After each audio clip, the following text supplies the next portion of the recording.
How did they discover she had been murdered?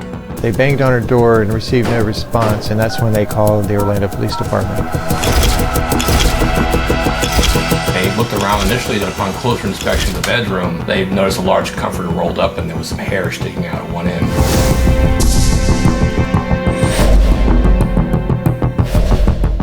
She had also been beaten, and it was clear that she had been trying to fight for her life.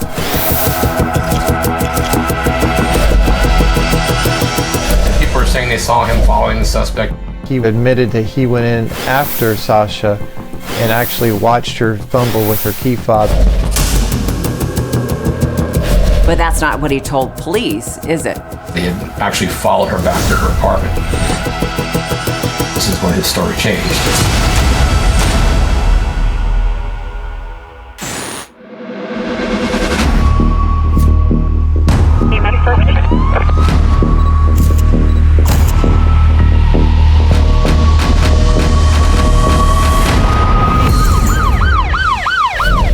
Hi, I'm Nancy O'Dell. Today's Crime Expose takes us to Orlando, Florida. A young woman was brutally raped and murdered in her own apartment.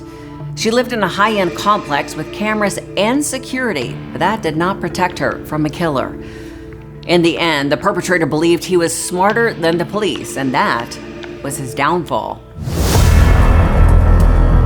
An October morning in Orlando, Florida, 27-year-old Sasha Samsudin had stood up her breakfast date. And when morning turned to afternoon with no word from Sasha, Sasha's friend Anthony grew concerned. They were supposed to meet for breakfast in the morning, and he hadn't heard from her, and he gave her a little bit of a break because he felt maybe she had overdrank that night before and she was sleeping in a little. But then as the day passed, he got worried and he started calling friends and looking for her. She had been out the night before with some friends and they were out drinking, and she lived very close. She decided she'd rather walk home because it was very close, and that was the last time that the friends had seen her. Anthony said that Sasha wasn't answering her phone and believed that she may have been hungover. She had scheduled to go to a baby shower, and she hadn't shown up, and that was very uncharacteristic of her. Anthony and two of her friends went to her apartment to go check on her. They arrived in the apartment complex and noticed Sasha's car in the parking lot. They also saw the baby shower gift still in the car. They banged on her door and received no response, and that's when they called the Orlando Police Department. Hi, I need to fill out a missing persons report. We went to her apartment to go check. She's there, and she's on. And what is her first name? Her first name is Sasha. That one was the last time you saw her? Describe the scene when police reached Sasha's apartment. When the officers came, security let them in, and they looked around. Initially, didn't notice anything, but upon closer inspection of the bedroom, they noticed a large comforter rolled up and there was some hair sticking out at one end. Obviously, if someone's perished and rolled up in a concealed inside of a comforter, you have a crime scene, you have a murder. So they immediately backed off and contacted the detectives. This entire apartment's a crime scene. You're going to keep it secure until a medical examiner can process the remains, and then go about processing the apartment. Detectives searched the apartment for any evidence that might have DNA on it. In the bathroom, they noticed the toilet seat was up, and Sasha had lived alone. They thought this was odd. A closer examination revealed latent prints were able to be recovered from underneath the lid of the toilet seat. There was also a partial shoe print on the floor. Detectives smelled a strong odor of bleach, which indicates that someone had tried to clean up the crime scene. Nowadays, the draw in downtown areas is to be in a secure facility. We'll have a nice secure area that's patrolled by a security guard, and usually a key or some kind of electrical proxy key that allows you in and out. When there are no signs of forced entry, immediately we go to think it's someone they knew or someone that earned their way inside through a position of trust. Generally, you don't find people inside an apartment that don't belong there unless they've broken in or they've been let in. Police were hopeful that the building's security cameras could ID a suspect in the murder of Sasha Samsudin. In the meantime, they went back to her friend Anthony, who had made the welfare check call to police. Detectives then questioned Anthony again, since he was the first person who made the call to police. Anthony was cooperative and continued to recount the night before. He also provided DNA. Well, detectives met with the security guard who was working that night. He remembered Sasha coming home because she was extremely intoxicated. He observed Sasha with two other women, and they could not get inside the building because she did not have her key. They determined that the victim had actually obtained a ride home in an Uber with two girls. The media was asked to help in identifying these two women that accompanied Sasha that night. Police are asking anyone who was in the area of North Orange Avenue and Mark Street early Saturday morning to please call them. These two women came forward and were willing to assist in the investigation. They said that they'd seen her walking and she was intoxicated, so they convinced her to get in the car. And they brought her actually right to the front of her complex, and that's where they saw her talk to the security guard. The security guard asked to see Sasha's identification, and Sasha did not have it on her. And her friends became upset and irate at the security guard for asking that question. So how did Sasha finally gain entry into the apartment complex without a key? The security guard on duty recalled the victim had come home that night and didn't have the fob to get in, and she was with two females. And they got in a little bit of an argument because the security guard wasn't letting her in, but an individual who knew the victim was actually outside, saw her and said, I know her, and he'd let her in. So she went in and the girls went home. The security guard stated that another male resident let her in, but did not see where she went after she had got through the front door.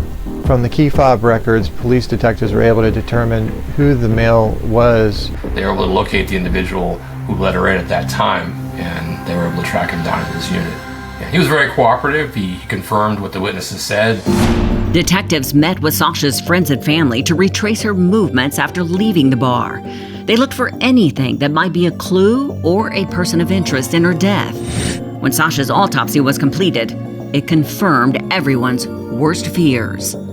The cause of death was strangulation.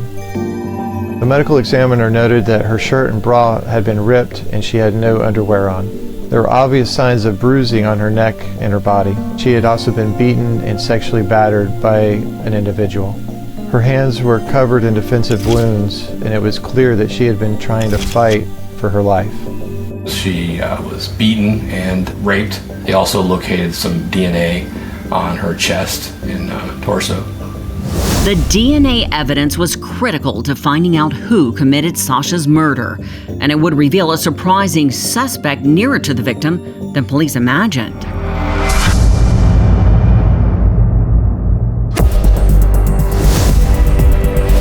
Sasha Samsudin had been raped and murdered in her luxury high-rise apartment. People in Orlando were shocked by the brazen attack. Detectives went through the list of possible suspects, trying to eliminate those who had nothing to do with her death. Sasha's friend Anthony and the resident who helped her get into the building had both submitted DNA to police. Anthony was cooperative and continued to recount the night before. He also provided DNA, and he was not a match. They were able to locate the individual who let her in at that time. He was very cooperative, also provided his DNA, and was ultimately cleared. Meanwhile, police talked further to anyone who had seen or talked to Sasha the night before her body was discovered.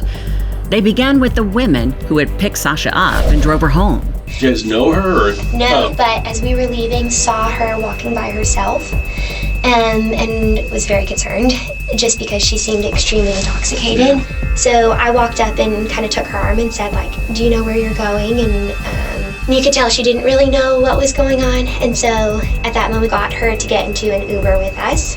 They brought her actually right to the front of her complex, and that's where they saw her talk to the security guard and got a little angry with the guy because he was initially letting her in, but ultimately she got in, and they actually saw the security guard follow the victim inside the complex.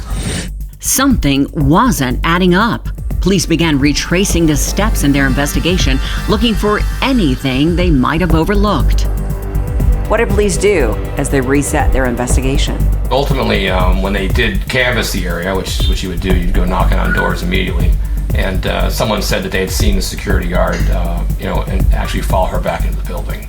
Detectives then went to speak to the security guard, Stephen Duxbury. The security guard admitted that he went in after Sasha and actually watched her fumble with her key fob to try to get into her apartment door. But that wasn't what the guard told police the morning that Sasha was discovered dead, and they wondered how he could have neglected to include this important detail when they first spoke. So on this second interview with guard Stephen Duxbury, what did he tell police that time? Well, his first story was that he wasn't allowing her in because she didn't have a proxy key, which was proper. We would hope a security guard would do that, would at least question and maybe even call the police. In this case, he initially did the right thing by not letting her in, but the following day, the story changes that he had actually followed her back to her apartment. Police detectives became increasingly suspicious as to why the security guard would leave out this detail in his initial account. So how did Mr. Duxbury frame his story in the second interview? This time, he admits that he followed her to her apartment and he watched her from a distance go inside her apartment and then left. It's an immediate red flag, when a story to that degree changes that you forget a major piece of information like following the victim back to her apartment and watching her go in safely when there's a murder in question. That is a big, big question mark. Finally, police were able to locate the security camera footage from the apartment complex. There were hours of footage filmed from multiple locations to view. Detectives searched through footage for any sign of Sasha or a suspicious person in the building. Sometimes the security systems don't see everything or are positioned poorly, but in this case, when you get a chance to look at the footage the night it happened, you're going to get to see, hopefully a view of her hallway with her going in and out of her apartment, of her walking around or anybody following her or anyone suspicious in the area. After hours of scanning through the footage, police saw the victim entering the complex. As Sasha headed towards her apartment, someone appeared again and again in the background. Stephen Duxbury, the security guard. Detectives were able to observe Duxbury actually following Sasha for 40 minutes throughout the apartment building. Apparently she was intoxicated, so she was having a degree of difficulty finding her unit, but ultimately she does find her unit, but they lose sight of him on the camera. Suddenly, Stephen Duxbury was more than a person of interest. Police knew he hadn't been truthful in his interview when they first spoke. Nothing is seen other than him ultimately later leaving the complex. I don't think he was seen leaving the unit, but he was actually seen hours later leaving with a white trash bag, which is very concerning. Police now suspected Stephen Duxbury in the murder of Sasha Samsudin. They believed he was involved in some way, but they needed hard evidence, and it would come from the perpetrator himself.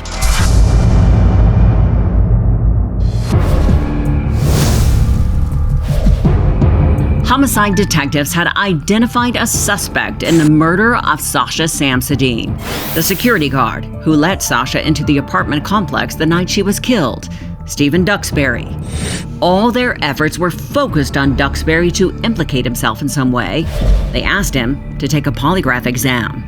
Generally, with a polygrapher, they can determine when someone's stressed out, when they're indicating they're being deceptive. They develop these telltale signs. So here are the questions I'm going to ask you about that night. Okay. Did you enter Sasha's apartment that night? No. During Duxbury's polygraph, the examiner noticed classic signs of stress and deception from a person who has something to hide. Was she stabbed? No. Was she choked? No. His breathing was obviously erratic. That every time he was asked a question, he exhibited these signs of anxiety and breathing faster and his pulse elevating. So that's what we would call failing miserably. The cards were beginning to stack up against Stephen Duxbury and the murder of Sasha Samsudin. All the evidence pointed to the security guard. So what were police thinking at this point about Mr. Duxbury? At this point, when he changes his story, and people are saying they saw him following the suspect, we have enough circumstantial evidence to get DNA and fingerprints, obviously, if he's has indicated some deception and his story changes. Ultimately, his fingerprints and his DNA come back to the evidence found in the bathroom, the fingerprints under the toilet seat. There's also a footprint from one of his shoes that was found on the floor, and additionally, his DNA that was taken from the victim's torso. Police detectives submitted the latent prints to be matched against the fingerprints, and it was a match. Also, the DNA was a match, and the shoe print in the bathroom was also a match.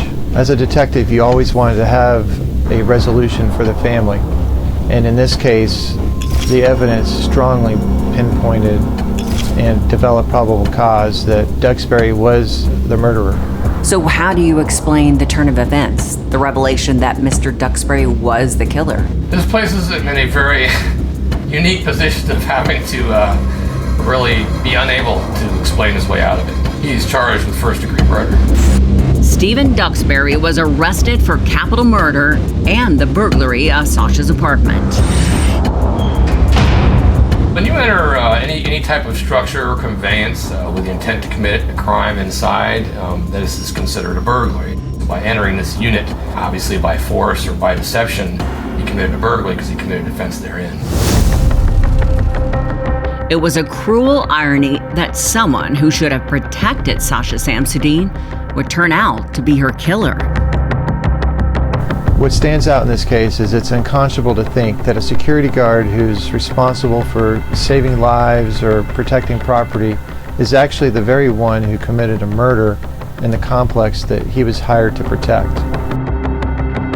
This is not uncommon. People find their ways into all kinds of jobs, including law enforcement, and commit heinous crimes against society. They get put into a position of trust, and unfortunately this happens.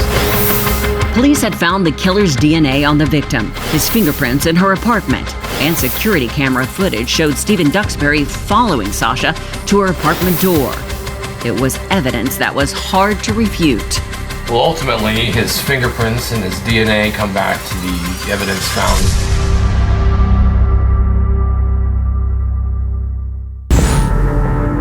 Stephen Duxbury was found guilty of first-degree murder, attempted sexual battery, and burglary in the death and rape of Sasha Samsudin. He received 2 life sentences without parole and an additional 15 years for the burglary. Meanwhile, Sasha's parents sued the apartment building and the security company for their role in the death of their daughter. The murder of Sasha Samsudin demonstrates how critical it is for strict FBI guidelines on security personnel and the importance of security cameras in public buildings and residences. And now, it's time for today's Safety Spotlight. While it's impossible to predict when a crime may occur, taking proactive steps can significantly reduce your risk and enhance personal safety. Avoid walking alone at night, especially in remote or high-risk areas like alleys and parking garages. Let a friend or family member know your whereabouts and when you expect to leave or arrive. Consider carrying a safety device like a personal alarm or pepper spray to potentially fend off an attacker. Use personal safety apps like You Are Safe or Noonlight to alert authorities. And if you see something suspicious, report it to law enforcement. I'm Nancy O'Dell. For everyone here at Crime Exposé, please join us next time and stay safe.